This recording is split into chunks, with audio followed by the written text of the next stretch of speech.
Wednesday, November the 3rd. French still refuse our beef. All the more for me, says Pauline Quirk. Aussies adamant. We can rule ourselves. Portillo back in politics. Gays back in the closet.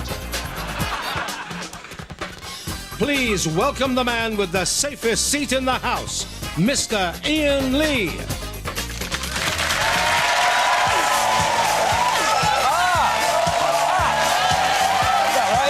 Hello, how are you? Good to see you. This is for you. Not for you. You're horrible. There you go. Hello and welcome to the 11 o'clock show. Yeah, say it loud. He's back and he's proud. Portillo is in. And as we promised yesterday, I will make no more cheap double entendres about his sexuality. That is all in my past. I was a student at the time and it certainly won't happen again. So get off his back. Shit. Hang on. That's the last one, I promise. It's quite hard, though. Bollocks. Right, that definitely is the last one. He's on his way, and what a speech he made after he'd sneaked into Kensington and Chelsea Town Hall through the side entrance, right? Got that? The side entrance. Not the back door, not the small passage, but the side entrance. Being careful. Let's talk politics, I think, because I bet Michael can't wait to get involved in the Tories' common sense revolution.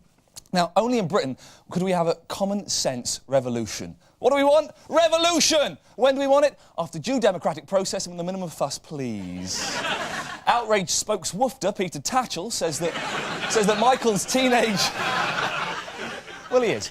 Says that Michael's teenage dallyings make him a hypocrite. Well, so what? We're all hypocrites, aren't we? Huh?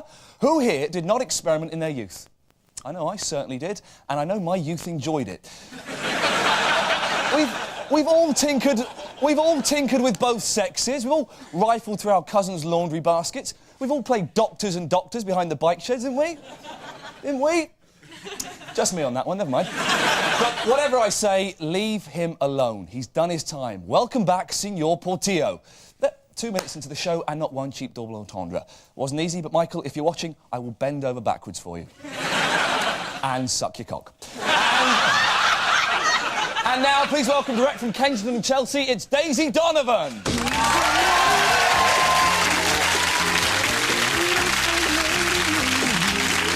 see you. Hey, funky lady. So, Daisy, what do you think that Portillo will bring to Kensington? Well, I think he'll bring a taste of Spain to the area. Cafe society will liven up, the weather's bound to improve. And I, for one, can't wait to start beating donkeys with a big stick. Sounds like fun. Daisy, tell us what's on tonight's show. Well, Superfly guy Ali G takes on a super spy guy, Stansfield Turner, former head of the CIA. So could I ever work for the CIA? I would certainly think so. You seem intelligent. Thank you very much. I've got 2 GCSEs. Thank you. And we meet documentary maker Nick Broomfield, a man who terrifies the powerful and famous with his painstaking research and breathtaking accuracy. Sorry, I come to the wrong pump. And now here's the headlines. As Michael Portillo celebrated being nominated by the Tories, gay right activists, outraged, continued to hound him. This exclusive footage reveals that while the protesters may appear tough, their protests are just, well, gay. I am particularly excited to have been chosen to be the representative for Kensington and Chelsea. I feel a great empathy with the scene. I'm looking forward to it. Mr. Portillo, how do you reconcile your homosexuality? Oh, they don't mind, do they? Scary. Agriculture Minister Nick Brown denied he had backed down in the beef war. The French have insisted on 5 new tests for British beef. But Mr Brown was quick to point out that only one of them is written and the cows will be allowed to use calculators. The French say they won't lift the ban until all 5 steps are met. If the pop group are not available, they might be prepared to meet Boyzone instead. A new study shows that taller women have a better chance of promotion. However, it's only fair that I point out that women with smaller hands do make your cock look bigger. Football news. With tickets for the England-Scotland clash being touted for up to £1,000, one healthy Scottish fan reveals the lengths he's had to go to in order to buy a ticket. I've had to pawn stuff, I've had to go out and steal. A man who poses as a survivor of the Paddington train crash to try to win compensation has been branded the sickest man in Britain. Officials said it was a tragic fall from grace for a man who had survived the Turkish earthquake, Zeebrugge and the Titanic. In a Hawaii Xerox factory, a man has shot dead 7 of his colleagues. The killer then stole a company van and escaped. Police originally thought he'd used the A4, but later enlarged the search, taking the A3. And those are today's headlines.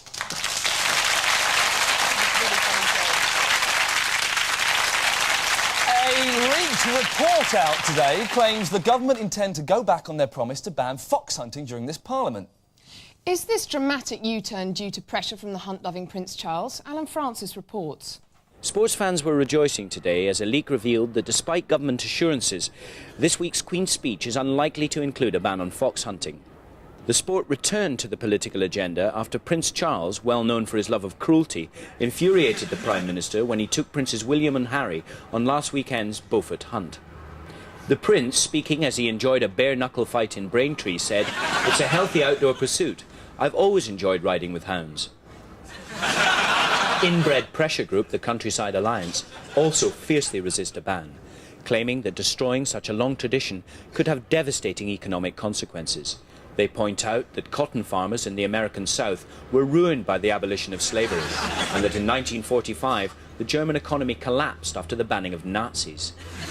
Not everyone agrees. We asked an expert on fox hunting what he thought the economic effect on the countryside would be. With the government worried that their U-turn on fox hunting will leave the farmers with nothing to come to London and whinge about, they have compiled a list of other possible grievances. Things to complain about now are high taxes on tweed, the cost of placards, the inflexible incest laws, and television stereotyping of inbred country bumpkins. But how would the public react to a ban on the sport of fox hunting? It's just savagery. It's making men look like brutes. But should they ban a sport simply because one side always loses? Yeah, but is it a sport though? More die on the roads than get killed by hunt. What's roads got to do with it? They don't drive. So the question tonight is, will Tony Blair, a man who normally kowtows to public opinion, bow not to the majority, but a minority? A minority who have access to guns and include 2 future kings. Only time will tell. This is Alan Francis for the 11 o'clock show, The Countryside.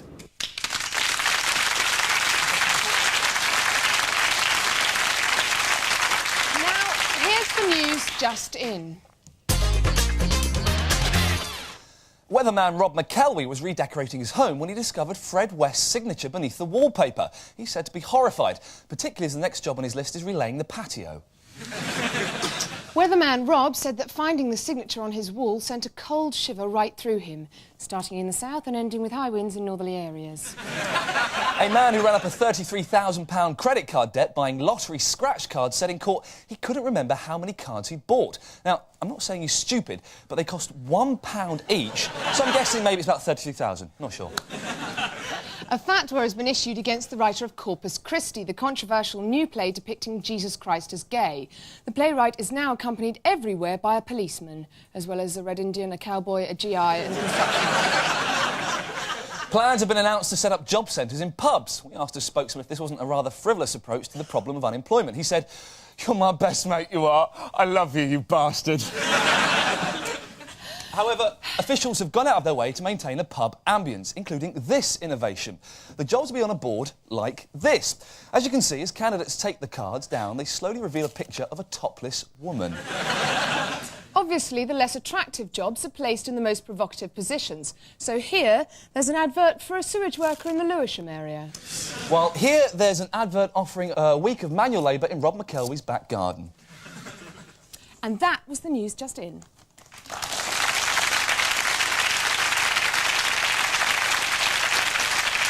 Coming up in part 2, our special guest, shambling documentary maker Nick Broomfield, and a report from Ali G, a man who always knows where he's at. Well, almost. Bo! No, this ain't no special effect.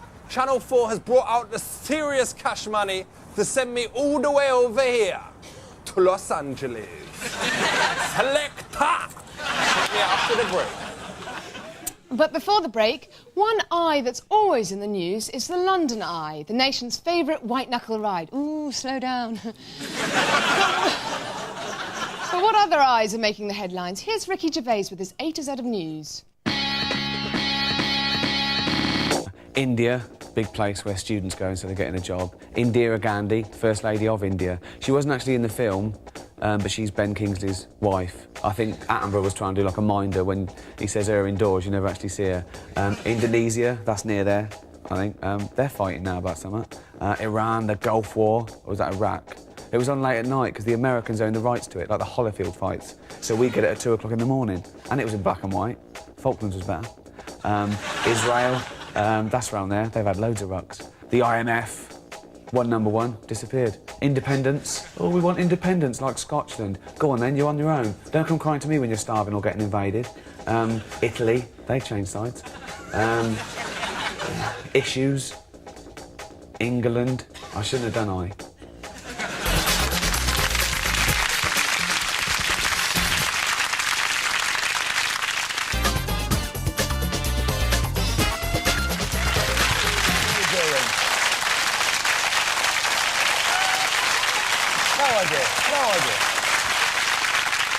Welcome back to the 11 o'clock show. Australia goes to the polls on Saturday to decide whether they want to carry on having a lend of our Queen. If you're Australian and you're watching this, get back to work. Those glasses won't wash themselves. If you're not, here's 5 facts about our friends down under. 1. Australia is a whacking 10 hours ahead of us, yet they're still 10 years behind when it comes to realising that blonde highlights and leathery suntans look shite. 2. Most of Australia is uninhabitable desert and there's a huge hole in the ozone layer right over it. If you're Australian and you believe in God, you might like to think of this as a big hint. 3. Even when Aussies have a decent story to tell, they can't find an actress of their own to play the part. They always use Meryl Streep. Dingo's got my Bobby daughter. 4. In the southern hemisphere, water goes down the plug hole in the bath anti-clockwise instead of clockwise, which is the proper way. Any Australian will tell you this if you can find one who knows what a bath is. 5. To sum up, the Commonwealth. We put in the wealth and they put in the common.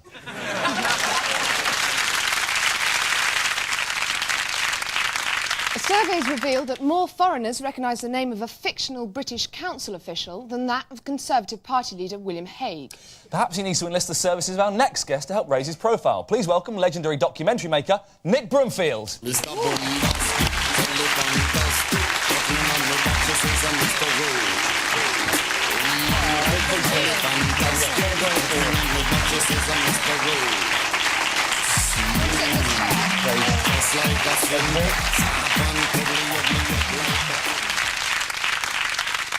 What made you to become a documentary filmmaker? Are you a bit of a voyeur? Well, I think that helps. It definitely helps, yeah. Why documentaries and not, I don't know, motion pictures or something? Well, I think the two are pretty similar, and, you know, I'm going to do some... actually, I think I did a feature, but it was, like, pretty awful. And I just found... I mean, what I've liked about doing them is that you kind of can go to incredible places and do things that you wouldn't normally do, whereas doing a feature is very organised and, you know, you have a gigantic number of people. Mm. Now, you say that, but don't you just wander around with a camera trying to wind people up?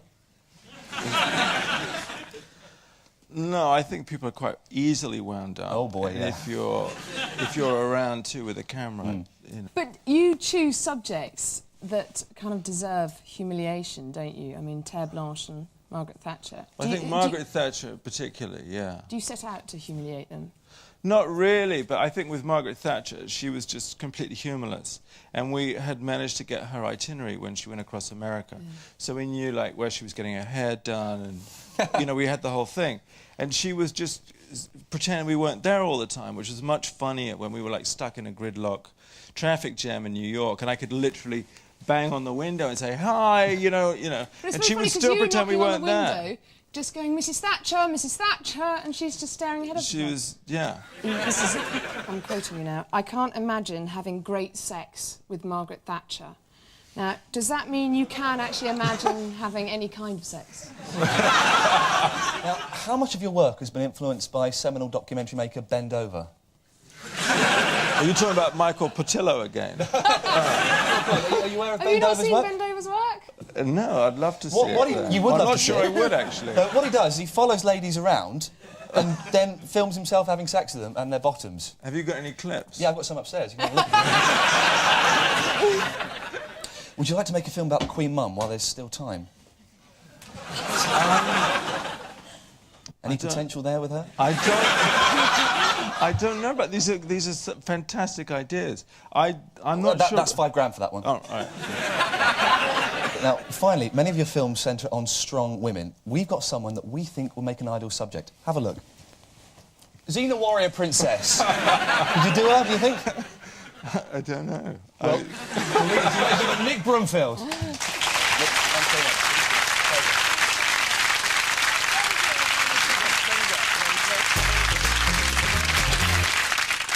A report out today reveals that married men are much more likely to be successful at work than single men. You think that's true, Daisy? Absolutely, Ian. You just have to look at Richard Madeley, Prince Edward and Barrymore. But do the British public agree? I went to find out. In the old days, the only benefit of getting married was to prevent you having a bastard son. But not anymore. A report out today reveals that married men work harder, are happier and are more successful. I've come here to London to find out the truth. Are you in favour of marriage? Yes, of course, yeah. Because don't more married men commit adultery than single men? I wouldn't know that one. Have you had more girlfriends or wank mags? More girlfriends. No wank mates. Mags, not mates. Mate, Suggesting you get round with your friends and have a quick game of the sticky biscuit. That's not my intention at all. But you thought that was your idea, so obviously you have done that in the past. Do you ever cut the cheese in bed and then force her under the duvet till she has to smell it? No. No, nothing like that. We live in a civilised household. Now that you're married, do you find it easier to go in via the back door? Would you ever consider using marriage as a smokescreen to hide your homosexuality? I'm not homosexual. I'm sorry, I'm not saying you are homosexual, but would you ever use marriage as a smokescreen to hide your homosexuality? No, I wouldn't bother. You just go bumming wherever you fancy. Yeah. You take your wedding ring off right now, just for a second, and we'll see. I'll look after it, don't worry, I won't do anything bad with it. Now, got your wedding ring here. Now you're single. Okay? You're single. What does it feel like? Brilliant. Yeah. It feels good, doesn't it? Yeah. So you don't need your ring anymore, do you? Yeah, of course I want it. Well, we'll just lob it down there. So there we have it. Without their wives, married men in England seem to be completely lost. This has been Iain Lee, the 11 o'clock show, London. That's lovely. Thanks very much. Cheers, man. You're buzzing. No, seriously, I just lobbed it down there. Oh, sorry, we'll go and help you find it if you want. I think it's down here somewhere. Come on. There it is. I can just see it. Those chaps found it. Cheers, man. Thanks a lot. Nice one. Never got it back. I saw it today. It's in my pocket. Did you? I kept it. Now time for more news just in. Jerry Halliwell says she's learnt sign language. I think that should prove very useful, seeing as so many of our audience are deaf. George Michael has pulled out of a charity concert for gay rights, even though organisers had told him he could take part at his convenience. Disney have announced plans to build a $3.2 billion theme park in Hong Kong. The plans might be withdrawn when Disney executives realise that most of the population are shorter than the "you can't go on this ride if you're shorter than me" man. They're tiny. A mum with the surname Lee has been criticised for naming her children Obvious Lee and Shaw Lee. She said they were great kids who would do anything for their sister Dairy. A new toy has been causing chaos. Several have been discovered by members of the public, who then panic, believing it to be an abandoned human fetus.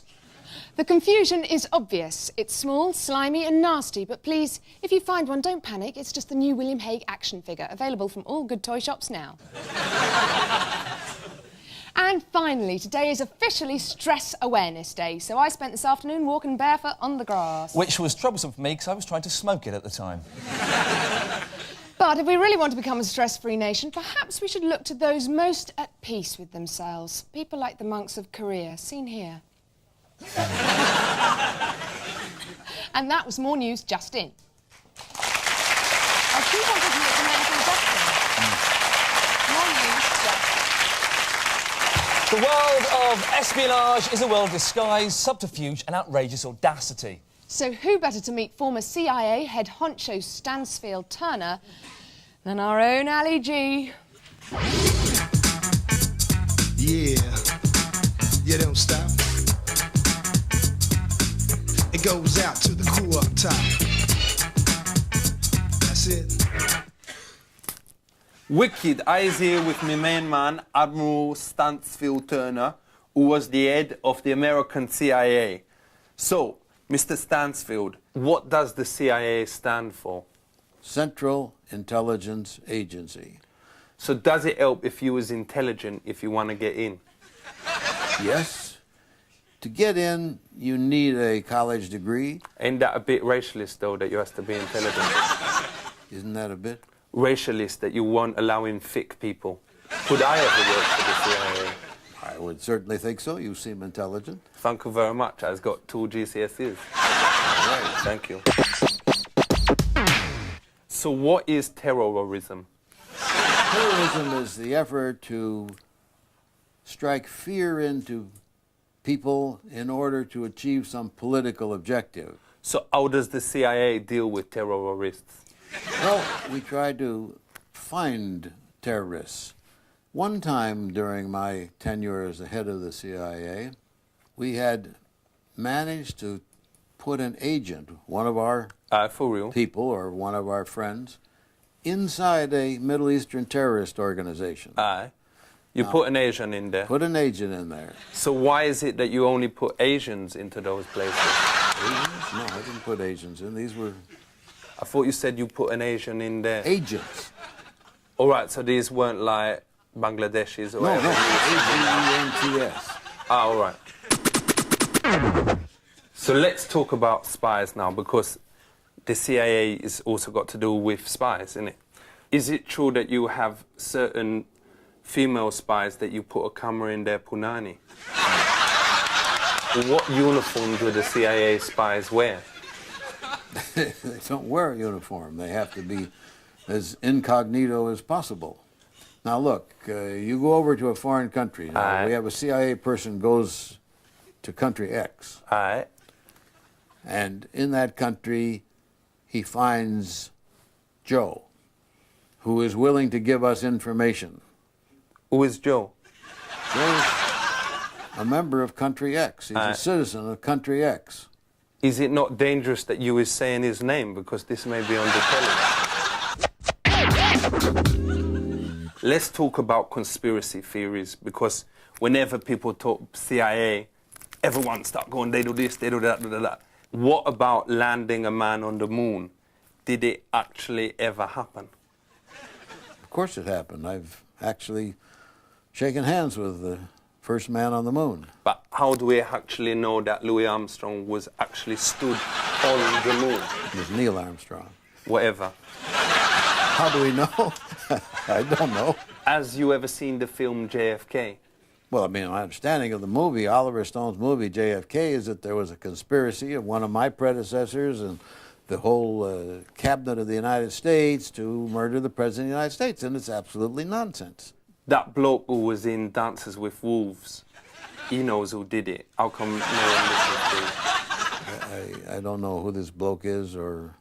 In the film... Well, I mean, how does... what makes this film true? I mean, how do we... It's a true story.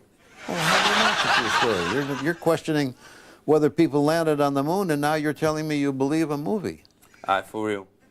I mean, how can you believe that movie if you don't believe what went on the moon? Because they spent millions of pounds making that. It wouldn't have made it if it was... They spent hundreds of millions of pounds going to the moon. Thank you, Admiral Turner. You have shown us that the CIA is an interesting topic. It's a proper organization, and therefore needs to be thought about properly. Respect, big up yourself.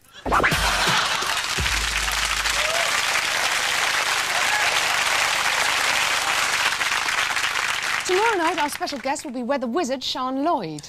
Just before we go, there's growing concern about Ronnie Corbett's replacement in a revamped version of The Two Ronnies. He's got a new partner. Well, it's good night from me.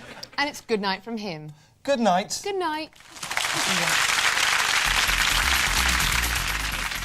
The 11 o'clock show, the news alternative, is back tomorrow at 11:30.